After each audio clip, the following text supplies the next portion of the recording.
nose had become the butt of many little jokes on the part of his friends.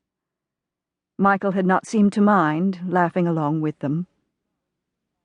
But Sarah had scarcely noticed the nose when she first met the tall young man. She had been much too fascinated by his eyes. Brown eyes, framed with long, dark, sweeping lashes.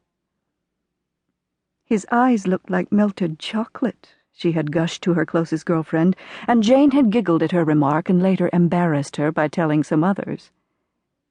Even now, Sarah blushed at the remembrance. She lifted her chin slightly in stubborn defiance. "He did have beautiful eyes," she murmured softly, as though defending herself.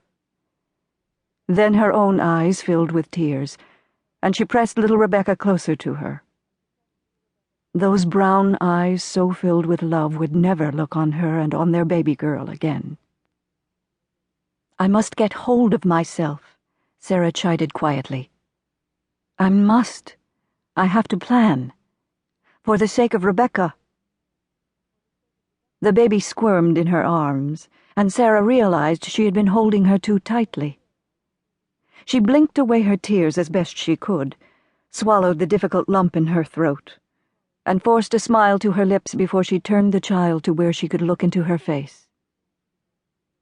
"Are you hungry?" she managed, her voice sounding remarkably controlled. "Mama has your dinner waiting for you in the kitchen. You've had a nice long nap." In answer, Rebecca squirmed again and grinned at her mama.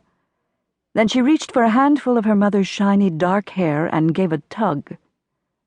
To Sarah's dismay, the pins pulled loose and soft curls were soon spilling over her left ear. "Now see what you've done," she scolded gently. But Rebecca squealed and reached for the mass, tangling her tiny fingers in the softness. "It was my fault," Sarah conceded, as she carried the child toward the small kitchen at the rear of the house.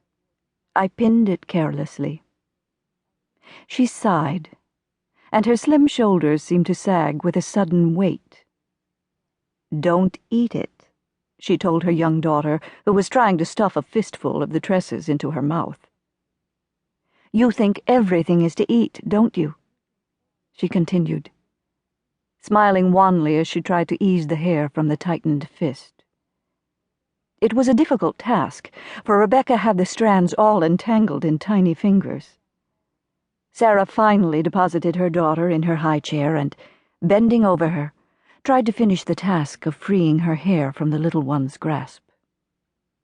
"There," she said at last, able to straighten up again and reach to pin her hair haphazardly in place. Then she went to the cupboard for Rebecca's meal, and moved to the wood-burning stove to reheat the mashed vegetables and gravy. Rebecca squealed. She was never patient, which was especially true where her dinner was concerned. "Mama's coming," Sarah assured her. "You don't want your dinner cold, do you?" But Rebecca was in no mood to wait. She thumped on the tray of the chair and squealed loudly again. Sarah knew if she didn't hurry, the child would soon be crying, and then screaming. What was it Michael had said? That she was an angel, until it came to food. Then she suddenly turned into a little terror. In spite of her aching heart, Sarah smiled. The child's papa had known her well.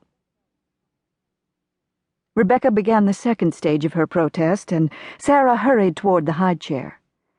The food would have to be served as it was. She felt she couldn't endure a childish tantrum now. In her present state, her nerves were raw, her heart near breaking, and she feared she might find herself screaming and crying right along with her offspring. "You shall have it," she informed her small daughter. "If it isn't quite warm enough, then you've yourself to thank." But Rebecca didn't complain as Sarah spooned the food into her small mouth. At first, Sarah was absorbed in her task, but gradually troubling thoughts came back to fill her mind and heart again. What will I do? I must make some